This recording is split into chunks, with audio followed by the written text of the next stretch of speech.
And so, having passed through immigration and customs with flying colors, I'm now sailing along toward the gate that says Pakistan, India. There's the 0 mark.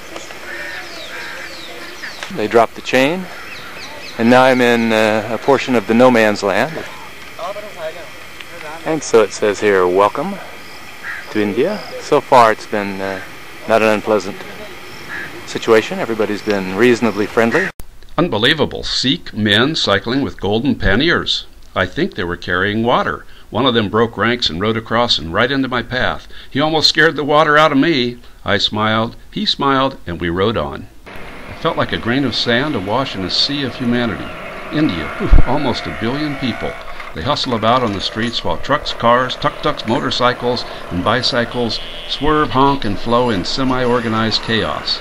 Some live in their little business stalls. It's hot and the smell is a mix of animal and human waste.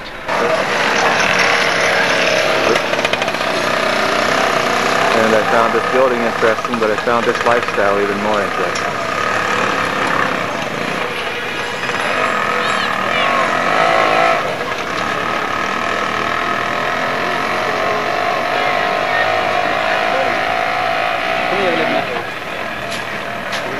The exterior of the Golden Temple is disappointing. There's bicycle parking, but I was afraid to leave all my belongings. I could see the temple inside, but that's as close as I got. Sikhism seems a blend of Islam and Hinduism. They worship one God, yet believe in reincarnation. They reject the old caste system, and they don't worship idols. Men often named Singh never cut their hair and wear a turban. The Golden Temple is their most sacred place. The devil, you say?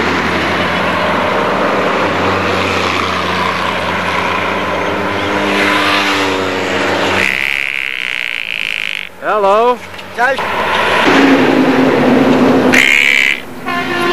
You got it all. Oh, good. Taste the difference between here and Pakistan. And I've just poured cold water on my head and drunk up 3 lime drinks.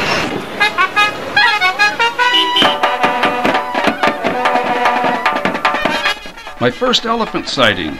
I was drawn to the music and elated to see the elephant, even though it was little more than a walking billboard for the grand opening of a men's clothing store. The mahout saw my camera and made sure I got a good shot. Evidence of trained elephants dates back 4,500 years here. Holy cow!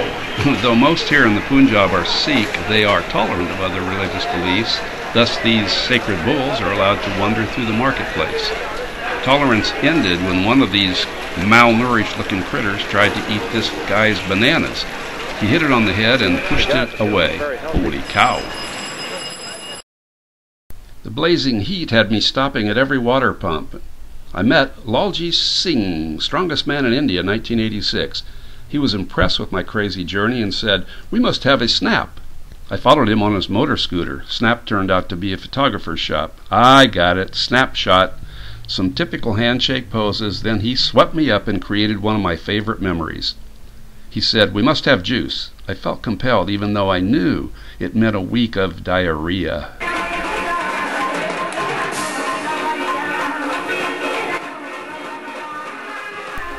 Most marriages here are arranged by parents. Grooms are typically 25 years old, brides 15. They're introduced but don't actually know each other until after the ceremony.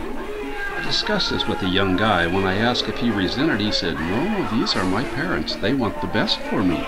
When I asked about love, he said, "Love comes later." I lay awake most of that night, pondering love and my own marriage. I have come and gone through Punjab. No more Punjab.